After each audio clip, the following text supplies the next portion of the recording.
आज मैं आपको एक ऐसे वीज़ा कैटेगरी के बारे में बताने जा रहा हूं जिसको सुन के आप में से 80% 90% लोग बोलेंगे यार ये हमारे काम की थोड़ी थी, या इससे हमें क्या लेना देना। और या फिर मैक्सिमम लोग ये बोलेंगे यार ये तो पहले भी था। तो सारी चीज़ों को मैं एड्रेस करूंगा और सारी चीज़ों का आपको वन बाय वन बताता भी जाऊंगा भी क्या चेंजेस आए और कितने इंपॉर्टेंट चेंजेस हैं। आज के जो मैं कैटेगरी के बारे में बता रहा हूँ ये ऐसा नहीं भी ये कोई नई कैटेगरी स्टार्ट किया, ये कैटेगरी पहले भी थी। सितंबर 2022 में पहली बार इसका नाम चेंज हुआ। उससे पहले से भी इन्होंने एक्टिव कर रखी थी, मतलब थी यहाँ पे इमिग्रेशन सिस्टम में। सितंबर 2022 में इन्होंने उसका नाम चेंज किया, नाम चेंज करके कुछ और रख दिया। अभी 1 अप्रैल 2025 से फिर से नाम चेंज हो रहा है और कुछ और नाम रख रहे हैं। पर इतना होता है भी जब भी ये कोई नाम चेंज करते हैं, ये सिर्फ नाम चेंज नहीं करते। जब सितंबर 2022 में नाम चेंज किया था उसके साथ भी इन्होंने काफी सारी कंडीशन चेंज की थी। अब इस बार भी जब 1 अप्रैल 2025 से इसका नाम चेंज हो रहा है तब भी एक उसके काफी सारी कंडीशन चेंज कर रहे हैं। इस बार इतना श्योर है भी इस बार जो कंडीशन चेंज हो रही हैं बहुत फेवरेबल हैं उन लोगों के लिए जो इस वीजा की कैटेगरी के बारे में सोच रहे हैं अप्लाई करने का। आपका ज्यादा दिमाग नहीं यूज करवाऊंगा, सीधा मुद्दे पे आते हैं। इस कैटेगरी का नाम है जी इन्वेस्टर वीजा। पहले से भी था हर कंट्री का। अभी अमेरिका ने अनाउंस किया भी आप मुझे $5 मिलियन दो तो मैं आपका एक पाथवे पे डाल दूंगा रेजिडेंसी वाले में, मैं आपको ग्रीन कार्ड के पाथवे पे डाल दूंगा।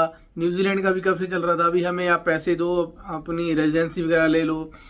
बहुत सारी कंट्री है, कई कंट्री तो सीधा पासपोर्ट ही दे देती हैं अगर आप उतना उनके इन्वेस्ट करते हो। न्यूजीलैंड में भी पहले से था, तो इन्होंने सितंबर 2022 में जो भी चीज चल रही थी पहले इन्वेस्टर वीजा उसका इन्होंने नाम बदल के एक्टिव इन्वेस्टर वीजा कर दिया। एक्टिव इन्वेस्टर में इन्होंने क्या कर दिया था, उसमें 2 कैटेगरी कर दी थी, इन्वेस्टर 1 वीजा, इन्वेस्टर 2 वीजा। सितंबर 2022 से लेके अभी भी जो चल रहा है 1 अप्रैल 2025 से पहले ये जो अभी चल रहा है ये मैं उसके बारे में बता रहा हूँ। इन्वेस्टर 1 वीजा और इन्वेस्टर 2 वीजा। इन्वेस्टर 1 वीजा में क्या था, आप ऐसे वीजा में इन्वेस्ट करते हो जहां पे थोड़ा सा रिस्क ज्यादा है तो आपकी इन्वेस्टमेंट कम मांगते हैं, और दूसरे में आपका क्या कहते हैं आपका रिस्क थोड़ा सा कम हो जाता है तो इन्वेस्टमेंट बढ़ा देते हैं, तो उसको इन्वेस्टर 2 वीजा दे दिया। अब इन्होंने क्या कर दिया, अभी जो 1 अप्रैल 2025 से ये लागू होगा, जो नई चीजें आएंगी उसमें इन्होंने नाम बदल के कर दिया। एक का नाम कर दिया ग्रोथ इन्वेस्टर वीजा, दूसरे का नाम कर दिया आपका बैलेंस इन्वेस्टर वीजा। दोनों में फर्क क्या है, वही सेम फर्क है। ग्रोथ में क्या है, अभी आप जिस बिजनेस में इन्वेस्ट करोगे, आप ऑब्वियस ही बात है ना, आप इन्वेस्टर वीजा ले रहे हो तो आप दिखाओगे ना मैं इस बिजनेस में इन्वेस्ट कर रहा हूँ, मैं उसमें इन्वेस्ट कर रहा हूँ। आप जिस भी बिजनेस में इन्वेस्ट करोगे वहां पे जो एक रिस्क का फैक्टर होता है ना वो थोड़ा सा ज्यादा रहेगा, इसीलिए आपकी इन्वेस्टमेंट कम होगी। जो आपका ग्रोथ वाला वीजा है उसमें इन्होंने इन्वेस्टमेंट कर दिया है $5 मिलियन न्यूजीलैंड डॉलर। आपको इतना इन्वेस्टमेंट करना है 3 साल के लिए। इन्होंने टाइम पीरियड कम क्यों रखा है, इसमें रिस्क फैक्टर ज्यादा है तो इसलिए उन्होंने इन्वेस्टमेंट एज वेल एज आपका जो टाइम पीरियड है वो, मतलब आपको 3 साल के लिए वो इन्वेस्टमेंट दिखानी है, जो लगाना करवाना है, जो भी आपको करना है वो 3 साल के लिए करना है, $5 मिलियन करना है। इसके साथ जुड़ी हुई कुछ और भी चीजें जो मैं आपको बाद में बताता हूँ, क्योंकि मैं दोनों को बैलेंस और इसको इकट्ठा लेके चलूंगा। इसके साथ जो दूसरी कैटेगरी इन्होंने किया है वो है बैलेंस इन्वेस्टर वीजा। उसमें रिस्क फैक्टर कम है। रिस्क फैक्टर का जब मैं बात करता हूँ रिस्क फैक्टर कम है ज्यादा है, उसका मतलब यह है भी आप ऐसे बिजनेस में इन्वेस्ट कर रहे हो, कोई सपोज करो कोई आपका फाइनेंस का है, कोई ट्रेडिंग में आपको आपका सोल्यूशन प्रोवाइड करता है, कोई रियल स्टेट में करता है, कोई आपका मार्केटिंग में करता है, कोई डिजिटल में है, मतलब कोई फिल्म में प्रोड्यूस कर रहा है। तो कुछ डिपेंड अपॉन द बिजनेस, आपके बिजनेस में कितना रिस्क। जैसे मैं बोल दूं भी कुछ बंदा ट्रेडिंग में काम करता है, इक्विटी वगैरह का सीन है, कि अप एंड डाउन आने के चांसेस बहुत ज्यादा रहते हैं और फास्ट रहते हैं, तो उसमें रिस्क फैक्टर बहुत ज्यादा इन्वॉल्व रहता है। अगर आप ऐसी चीजों में इन्वॉल्व होते हो तो आप आओगे फर्स्ट कैटेगरी में, ग्रोथ वाली में। पर अगर आपका स्टेबल बिजनेस है, स्टेबल मीन आप रियल एस्टेट वगैरह में इन्वेस्ट कर रहे हो या आप एग्रीकल्चर वगैरह में इन्वेस्ट करोगे तो आपका एक बैलेंस इन्वेस्टर वीजा लगेगा, आप में रिस्क फैक्टर कम होगा। तो उसके लिए आपको 5 की जगह पे 10 मिलियन हो गया, इसमें आपकी इन्वेस्टमेंट बढ़ गई और आपका टाइम पीरियड भी बढ़ गया। आपको 5 साल के लिए वो करना है। दोनों में एक तो जो बेसिक फर्क है वो ये फर्क है। दूसरा, ये जो मैं भी चीजें बता रहा हूं ये आपकी 1 तारीख से 1 अप्रैल 2025 के बाद ये वाली कैटेगरी स्टार्ट हो जाएगी, ग्रोथ और बिजनेस वाली।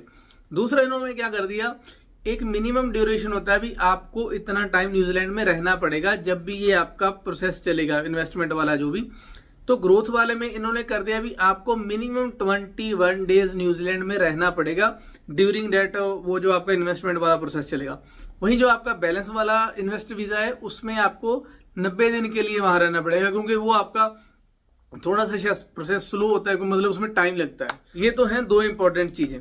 पहले तो मैंने सोचा यार इतना पैसा कौन ही लगाता होगा, मैं सोच रहा था भी जिसके पास इतना पैसा होगा वो यहाँ पे क्यों इतना वो करना है, वो इतनी सिरदर्दी क्यों लगे इन चीजों की। तो अभी इमिग्रेशन ने डाटा वो किया है भी भाई सितंबर 2022, मतलब आप मान के चलो सितंबर 2022 और अप्रैल 2025, लगभग 2.5 साल के आसपास। तो ये जो 2.5 साल में उनको 103 एप्लीकेशन मिली थी। ऑब्वियस ही बात है, किसी ने इन्वेस्टर 1 वाले में लगाया, किसी में इन्वेस्टर 2 वाले में, मतलब किसी ने कम से कम 10 से 15 मिलियन डॉलर उन्होंने अपनी इन्वेस्टमेंट शो की होगी। 103 एप्लीकेशन मिली थी, जिसमें से अराउंड 40 के आसपास तो अप्रूव हो चुकी हैं 40 प्लस है कुछ, मतलब अराउंड फिगर में 40 के आसपास है जो अप्रूव हो गई हैं। और आई थिंक 15 से 20 लोगों ने विड्रॉ कर लिया एप्लीकेशन वगैरह, जो भी एप्लीकेंट उन्होंने अपनी एप्लीकेशन ड्रॉ कर ली, बाकी अभी प्रोसेस वगैरह में है। मतलब 103 बहुत बड़ी बात होती है। आप सोच के चलो ना, एवरेज मान लेते हैं अभी भाई उन्होंने सिर्फ $5 मिलियन लगाया है। मैं पहले तो ज्यादा था ना, अभी 1 अप्रैल 2025 से इन्होंने कम किया है, पहले तो ज्यादा थी वैल्यू, फिर भी हम एवरेज मान के चलते हैं 5 मिलियन एक बंदे ने लगाया होगा। 100 एप्लीकेशन का मतलब क्या है अभी $500 मिलियन न्यूजीलैंड का। अगर ना चाहते हुए भी अगर सपोज करो उसमें से मैं बोल रहा हूँ 50-60 अप्रूव होगी, 250 से 300 मिलियन न्यूजीलैंड में आ रहा है, सिर्फ आ नहीं रहा। से न्यूजीलैंड को सबसे बड़ा फायदा क्या हो रहा है, पैसा तो जो लेके आ रहे हैं वो अपने साथ लेके आ रहे हैं, प्लस वो जो भी, क्योंकि वो सिर्फ जॉब करने नहीं आ रहे, वो जॉब देने आ रहे हैं। मतलब वो इन्वेस्टमेंट करेंगे, चाहे वो कोई भी इन्वेस्टमेंट करे, कुछ ना कुछ तो अपॉर्चुनिटीज जॉब प्रोड्यूस होगी ना, तो वो लोगों को काम मिलेगा तो बहुत ज्यादा कंट्री ग्रो करती है। आपको स्टेट बताने थे भी इतने लोगों ने अप्लाई कर दिया। ऐसा नहीं है जैसे अमेरिका ने बोला भी आप हमें 5 मिलियन इन्वेस्ट करो, हम आपको पासवे पे डाल देंगे, ग्रीन कार्ड पे। यहाँ पे ऐसा नहीं है। आप जब अपनी एप्लीकेशन लगाओगे इस इन्वेस्टर वीजा की, चाहे वो ग्रोथ वाला है चाहे आपका बैलेंस वाला है, तो आपकी एप्लीकेशन में आपकी फैमिली इंक्लूड होगी। तो आपके बच्चे को, अगर आपका डिपेंडेंट बच्चा है, मतलब कोई 18 साल से या 16 साल से कम है, तो आपके बच्चे को डिपेंडेंट रेजिडेंट वीजा मिलेगा।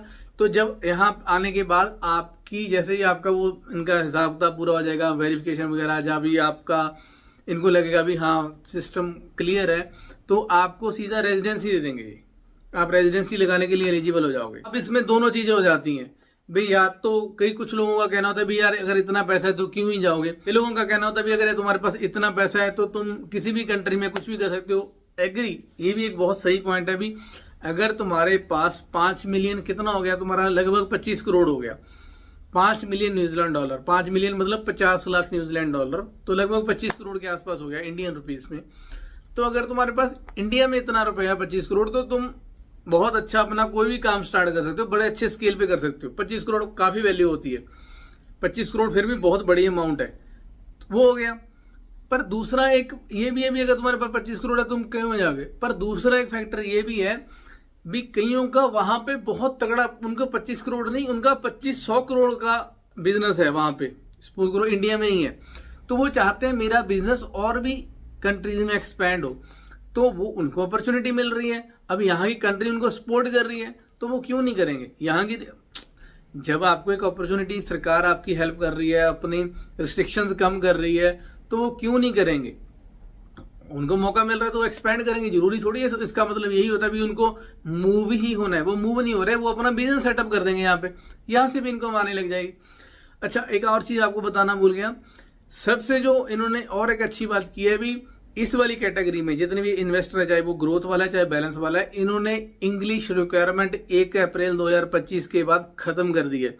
अभी तक क्या था, अगर आपको इन्वेस्टर वीजा भी लेना है, चाहे कोई सा भी है, 1 है 2 है, आपको आइलेट्स या पीटी का टेस्ट देना पड़ता था। अब उनकी रिक्वायरमेंट कितनी है वो अलग बात है, पर आपको देना पड़ता था।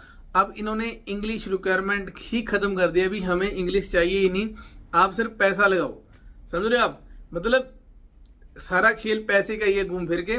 हाँ, अब मैं आते हैं उस बात पे जब आप बोल रहे थे यार हमारे क्या काम किया 90% का, मैं एग्री करता हूँ भाई 90% के लोगों के काम के नहीं होगी। मैं आपको सिर्फ इतनी चीज बता रहा था, कई बार ना ऐसा होता है ना, जैसे हमारे नजर में कोई होता है, अभी गाँव वगैरह में शहर वगैरह में हम बोलते हैं यार उसके पास तो इतना पैसा है, अपने बच्चे को सेट कर देता, अपने इसको ये सेट कर दे, कुछ काम खोल के दे दे।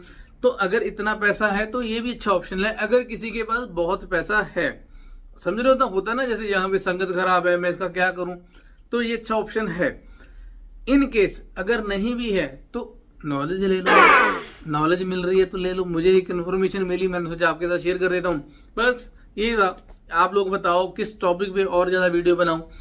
अपना ख्याल रखो, मिलते हैं आपको नेक्स्ट वीडियो में, तब तक के लिए रब रखा।